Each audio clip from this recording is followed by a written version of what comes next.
What's up everybody, blessed be, my name is Manon and you are watching Witch in the Working, where we will be discussing all things witchy in and around, throughout and about, above, below, and beyond. This video offers my personal views on the topic at hand. Please visit me on my other platforms as well, including Facebook, Instagram, and Patreon, all linked down in the description below. The full script to this video and most of the others is available on my Patreon account for download if desired to build your Witch in the Working Book of Shadows. Do you need help with a spell or fancy a tarot reading? Shoot on over to my store, Bewitching and Bizarre, linked down in the description below as well, for your personalized working and or reading. So I had a long and very intense conversation with the Dianic High Priestess, whom is second generation off of Morgan McFarland. I thank you, Kalisha KFP, for the amazing information you've given for this video. Before we even embark on this journey of Dianic Wicca, let me be very clear. There are in fact two recipes that ultimately bring us this amazing tradition of Wicca. One is from a woman named Morgan McFarland, and the other is from Susanna Budapest. Both traditions are initiatory and oath-bound, like many other mystery school witchcraft traditions, like Gardnerian and Alexandrian, for instance. Morgan's Dianic tradition was developed in 1969, whereas Budapest was developed a little bit later in 1972. For the most part, mainstream Wicca embraced Budapest's style of Dianic Wicca, which is the Dianic Wicca you're most likely to read about if you grab a book on this subject. Because of this, the majority of this video will be discussing the feminist Budapest style of Wicca. The McFarland style of Dianic Wicca basically deserves a video all to itself, sometime in the near future. I'll speak a little of McFarland Dianic Wicca more towards the end of this video. In the meantime, enjoy this and roll intro.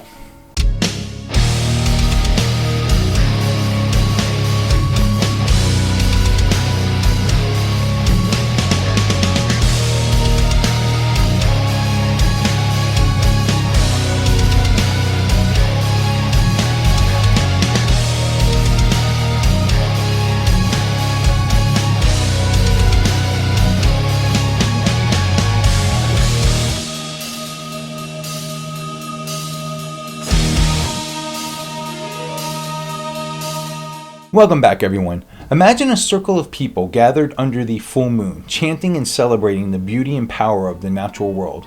Now, picture that circle filled entirely with women, honoring a goddess who embodies strength, compassion, and wisdom. This is a glimpse into Dianic Wicca, a tradition that takes the idea of connecting with the divine and focuses it through a lens of feminine energy and empowerment. Feminist Dianic Wicca was born in the early 1970s, a time of dramatic social change. Women were challenging traditional roles, fighting for equality, and seeking spaces where their voices could be heard. Amid this wave of feminist energy, Susanna Budapest, often called Z Budapest, founded Dianic Wicca as a spiritual path to honor women and their experiences. She wanted a way to empower women through rituals and magic that celebrated the goddess without the influence of patriarchal traditions or male participation. The name Dianic comes from Diana, the Roman goddess of the moon, the hunt, and wild nature. To practitioners of this tradition, Diana represents the ultimate symbol of feminine strength and independence. But Dianic Wicca doesn't just focus on Diana. It views the goddess in many forms and often includes archetypes like Demeter, Hecate, and Isis. Each of these figures reflects a unique aspect of womanhood, from nurturing and creativity to wisdom and resilience.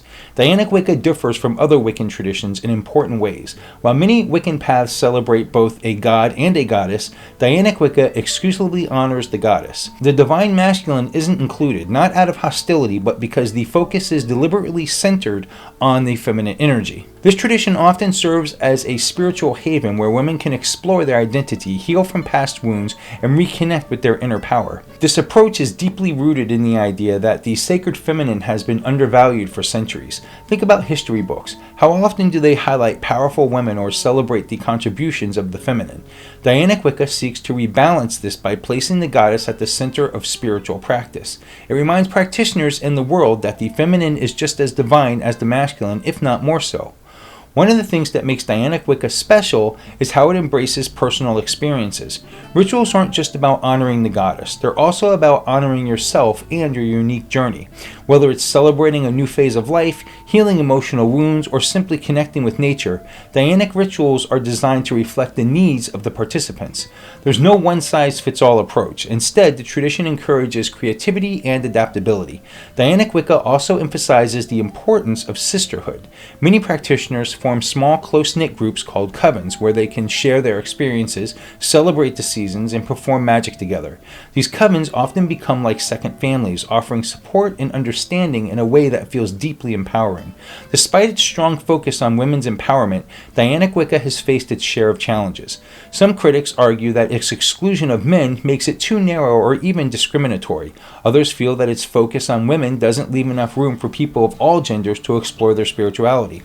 These are valid concerns, and the Dianic community has evolved over time to address them. Today, some Dianic groups are more welcoming, both sexes who resonate with their focus on the goddess, while others remain women-only spaces.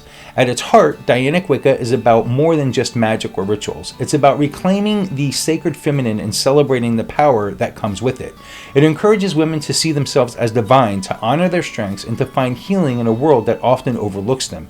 It's a spiritual path that says, you are powerful, you are sacred, and you are enough. For those new to Wicca, Dianic practice can feel like a breath of fresh air. It offers a chance to step into a circle where the focus isn't on what you lack, but on the incredible energy you already carry within you. And for those who've been on their spiritual journey for a while, it's a reminder that magic isn't just about what's out there, it's also about what's within. In the end, Dianic Wicca is a tribute to the goddess and to every person who feels her presence. It's about creating a space where feminine energy is honored, cherished, and celebrated, not as an alternative to anything else, but as something beautiful and divine in its own right.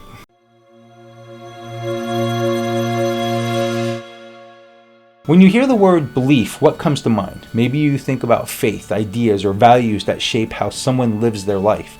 In Dianic Wicca, beliefs are the foundation of everything practitioners do, guiding their rituals, magic, and daily lives. These beliefs aren't just rules to follow, they're a way of seeing the world and the divine in it.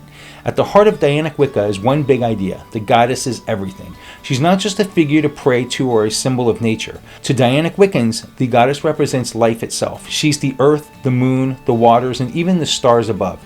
Everything flows from her, and everything eventually returns to her. While other Wiccan paths might balance their worship between a god and goddess, Dianic Wicca focuses solely on the goddess, allowing practitioners to explore her many aspects in a deep and personal way.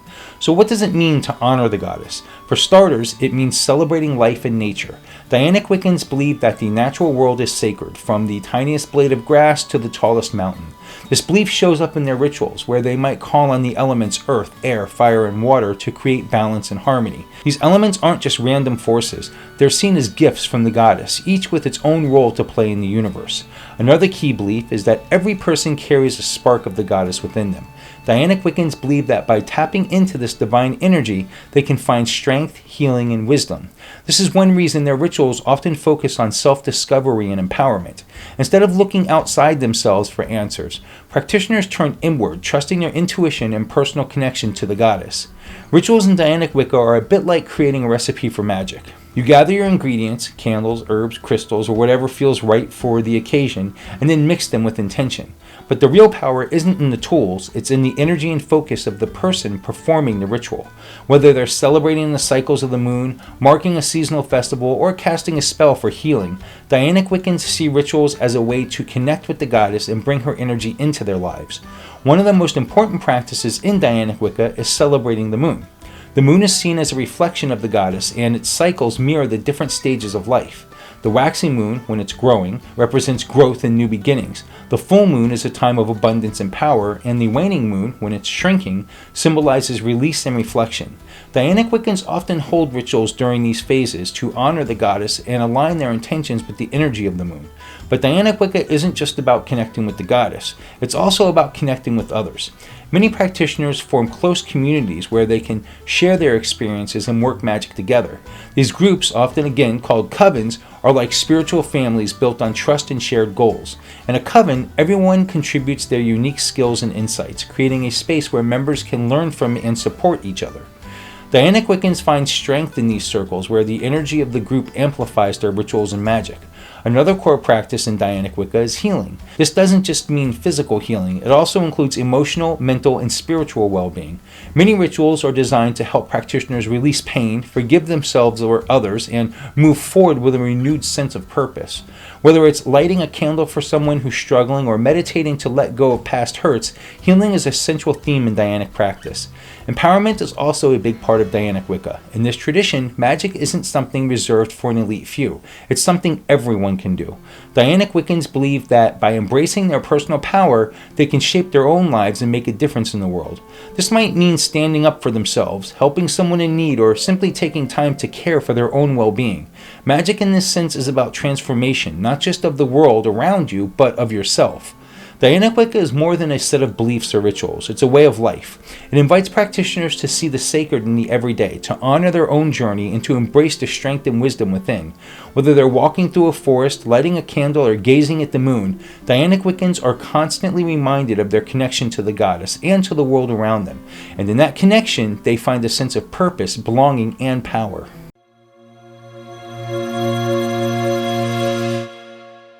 When you hear the word ritual, you might think of something serious or complicated, like an ancient ceremony with lots of mysterious symbols. But in Dianic Wicca, rituals are all about creating moments of magic that feel meaningful and personal. They're not about following a strict script or wearing fancy robes, unless you want to, of course. Instead, they're tools for connecting with the goddess, celebrating life, and empowering yourself.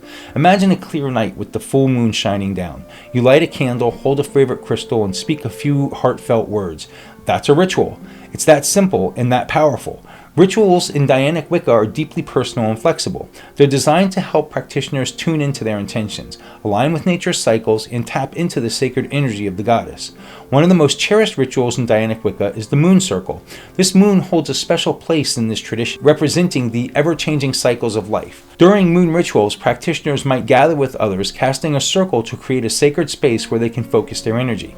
They might chant, meditate, or perform magic that reflects the moon's phase, like setting goals during the waxing moon or letting go of negativity during the waning moon. Casting a circle is a common start to Dianic Wiccan rituals. Think of it as drawing a protective invisible bubble around yourself. The circle isn't just about safety, it's a way of creating a space where the energy feels sacred and intentional. To cast a circle, a practitioner might walk clockwise, carrying a wand, a thami, a ritual knife, or even a flower, and call on the four elements: earth, air, fire, and water. Each element brings its own energy and symbolism, like stability from earth or inspiration from air. Once the circle's cast, the real magic begins. Rituals often include invoking the goddess, which is a fancy way of saying calling on her presence. This can be done through words, songs, or even silence. Some Dianic Wiccans focus on a specific aspect of the goddess, like Diana's wild independence or Hecate's wisdom, while others call on her in a more general way. What matters most is the connection. It's not about getting the words perfect, but about feeling her energy. Another key part of Dianic rituals is symbolism. Practitioners often use tools like candles, chalices, or herbs to represent ideas and intentions. For example, a green candle might symbolize growth, while a cup of water could stand for emotions or healing. These tools aren't magical on their own, but they help focus the practitioner's energy, turning their intentions into actions. Think of it like writing a letter. The paper and pen aren't the message, but they help deliver it. One thing that sets Dianic Wiccan rituals apart is their focus on women's experiences. Many rituals celebrate milestones like childbirth, menopause, or personal healing. These ceremonies create space to honor the sacredness of life's transitions and help practitioners find strength in their journeys. For example, a ritual for healing might include writing down painful memories and burning the paper as a way to release those emotions. Or a celebration of new beginnings might involve planting seeds to symbolize growth and potential. Chants and songs are also a big part of Dianic Wiccan practices. They're used to raise energy, focus intentions, and create a sense of unity, especially in group settings. For example, a group might chant a simple phrase like, "We are the flow, we are the ebb," while swaying or drumming. This builds energy that can be directed into a shared goal, like sending healing to someone in need or empowering everyone in the circle. Spell work is another exciting part of Dianic rituals. A spell isn't about waving a wand and making sparks fly. It's about setting an intention and using focused energy to bring it to life. For instance, if someone wants to boost their confidence, they might create a spell using a red candle for courage, a sprig of rosemary for clarity, and a small charm to carry as a reminder of their inner strength. This spell becomes a physical and energetic way to stay connected to that goal. While some rituals are carefully planned, others are spontaneous.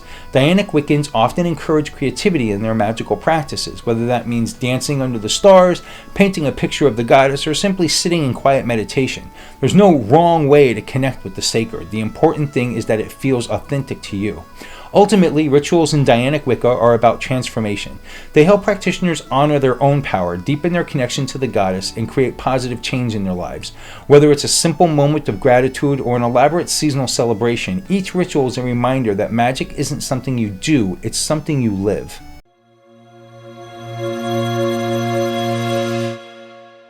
No matter how beautiful or empowering a spiritual path might be, it's bound to face criticism and questions, and Dianic Wicca is no exception. While it provides a deeply meaningful experience for its practitioners, it has sparked plenty of debates in the broader pagan and Wiccan communities. Some see it as a unique and necessary space for women's empowerment, while others feel it has areas that could use growth and reflection. Let's explore some of the controversies surrounding Dianic Wicca and the conversations they've inspired. One of the most debated aspects of Dianic Wicca is its exclusive focus on women and the goddess. Many Dianic groups have historically limited participation to cisgender women, which has raised concerns about inclusivity. Critics argue that this approach excludes people who identify as non-binary, transgender women, or transgender men who might still feel a connection to the goddess. While some Dianic covens have adapted to be more aimed toward both sexes, others maintain their original stance, leading to ongoing discussions about who should be welcomed into sacred spaces. To understand this issue, it's helpful to look at the tradition's roots. When Susanna Budapest founded her version of Dianic Wicca in the 1970s, it was part of a larger feminist movement focused on women reclaiming power in a patriarchal world. At that time, many women felt that having spaces exclusively for women was essential for healing and empowerment. Another common critique of Dianic Wicca is its departure from traditional Wiccan practices. Unlike other Wiccan paths that balance the worship of both a god and a goddess, Dianic Wicca focuses solely on the feminine divine. Some Wiccans feel that this breaks away from the harmony and duality that are central to many pagan traditions. They argue that by leaving out the masculine aspect of divinity, Dianic Wicca may feel incomplete or unbalanced. Practitioners of Dianic Wicca, however, see this focus as intentional. It's not about rejecting the masculine, but about emphasizing the feminine in a way that many believe has been historically overlooked. A related critique is that Dianic Wicca can sometimes be seen as too political. Because it emerged alongside the feminist movement, some people feel it's more about activism than spirituality. Critics might say that the emphasis on women's empowerment overshadows the magical and mystical aspects of the practice. However, supporters of Dianic Wicca would argue that spirituality and empowerment are deeply connected, and that honoring the goddess naturally leads to advocating for equality and justice. Despite these controversies, it's important to remember that Dianic Wicca has inspired many people to find strength, healing, and community. For those who practice it, the critiques often serve as opportunities for growth and reflection rather than reasons to abandon the tradition. Many Dianic Wiccans are open to having conversations about these issues, but retaining their core values remains paramount. In recent years, some Dianic Wiccan groups have taken steps to address these critiques. For example, they've worked to include more diverse perspectives in their rituals and teachings, ensuring that their focus on the goddess reflects the many ways she can be understood. Others have created spaces for both the feminine and masculine energies within a Dianic framework.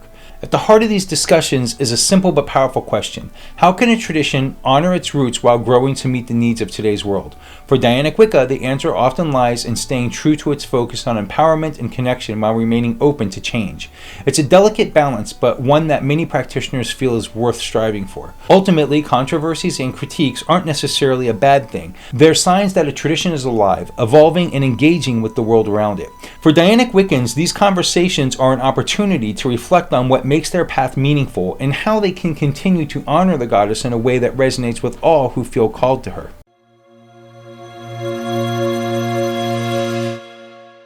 When you think about Dianic Wicca, Susanna Budapest is often the first name that comes up, but there's another figure who played a key role in shaping the path of Dianic Wicca, Morgan McFarlane. Her tradition, often called McFarlane Dianic Wicca, offers a different take on worshipping the goddess. While Budapest's version is bold and rooted in feminist activism, McFarlane's tradition takes a more rounded approach, combining ancient practices with modern insights. Instead of excluding men entirely, McFarlane welcomed both men and women into her practice. In her view, the goddess was central, but the god still had a role to play. This balance between the feminine and masculine set her tradition apart, giving it a more traditional Wiccan feel while still elevating the goddess above all. One of the hallmarks of McFarlane's tradition is its focus on harmony. Practitioners honor the goddess as the source of life and wisdom, but they also recognize the god as a complementary force. In rituals, both energies are acknowledged, creating a dynamic interplay that reflects the balance found in nature. For example, the god might be invoked as a symbol of the sun, while the goddess represents the moon, showing how both forces work together to sustain life. Rituals in McFarlane Dianic Wicca tend to feel grounded and connected to nature. They include many of the same tools and practices found in broader Wiccan traditions, like casting circles, calling the quarters, earth, air, fire, and water, and celebrating the seasonal cycles. But what makes McFarlane's approach special is the way it gives extra attention to the goddess. Her aspects like the nurturing mother, the wise crone, and the powerful maiden are explored deeply, giving practitioners a chance to connect with her on a personal level. Another defining feature of McFarlane Dianic Wicca is its dual spirit. While the tradition emphasizes the divine feminine, it doesn't leave out men. Morgan described her tradition like this: the goddess is to the god like Isis is to Osiris. The goddess is immortal. The god as a consort is immortal. Including both men and women reflects McFarlane's belief that everyone has something to learn from the goddess, and everyone has a place in the sacred circle. In contrast, Z Budapest's feminist Dianic Wicca takes a more radical stance, focusing solely on women and excluding men from rituals. From Budapest, this exclusivity was intentional. It created a space where women could heal from the effects of patriarchy and reclaim their power. While this approach has inspired many women, it has also again sparked controversy. McFarlane's tradition avoids these debates by emphasizing the goddess's universality. In her view, the divine feminine isn't limited to one group. It's a force that lives in all people, regardless of gender. This philosophy makes McFarlane Dianic Wicca feel more welcoming and flexible, allowing practitioners to adapt the tradition to their own needs and experiences. Another key difference lies in the tone of the traditions. Where Budapest traditions often have a fiery activist energy, McFarlane's feel quieter and more meditative. Her approach is less about challenging societal norms and more about fostering a personal connection with the goddess. This doesn't mean it lacks power. McFarlane Dianic Wicca is deeply transformative, but it achieves the transformation in a gentler, more introspective way. McFarlane's legacy is also less well known than Budapest, which might explain why her contributions are sometimes overlooked.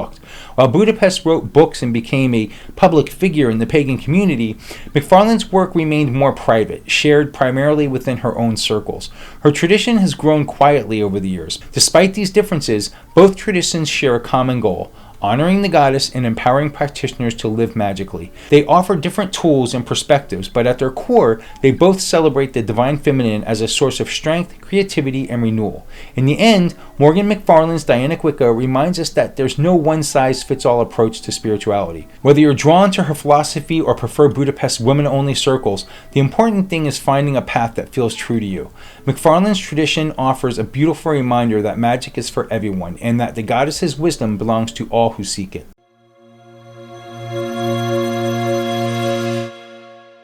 Dianic Wicca is more than just a spiritual path. It's a celebration of the divine feminine and the strength found within each person who connects to it. Whether through rituals under the moon, honoring the cycles of nature, or standing in solidarity with others, this tradition reminds us of the power of embracing who we are and finding magic in the world around us. It's a path that encourages healing, empowerment, and creativity, offering endless possibilities for those who feel called to it. At its heart, Dianic Wicca is about connection to the goddess, to the earth, and to ourselves. It's a tradition that evolves as the world changes, proving that magic can be as dynamic and adaptable as the people who practice it. Whether you're just beginning to explore or have walked this path for years, Dianic Wicca offers a space to honor your journey, nurture your power, and weave your own unique story into the fabric of its rich and growing legacy. The goddess is waiting. How will you answer her call? Well, that's going to wrap up this episode of Witch in the Working. Which aspect of Dianic Wicca do you find more interesting? Let us all know in the comments below. If you like this video, please give me a thumbs up and please subscribe if you haven't already. And don't forget to ring that little bell to be reminded of wonderful and exciting future episodes to come. I love you guys and gals. Blessed be.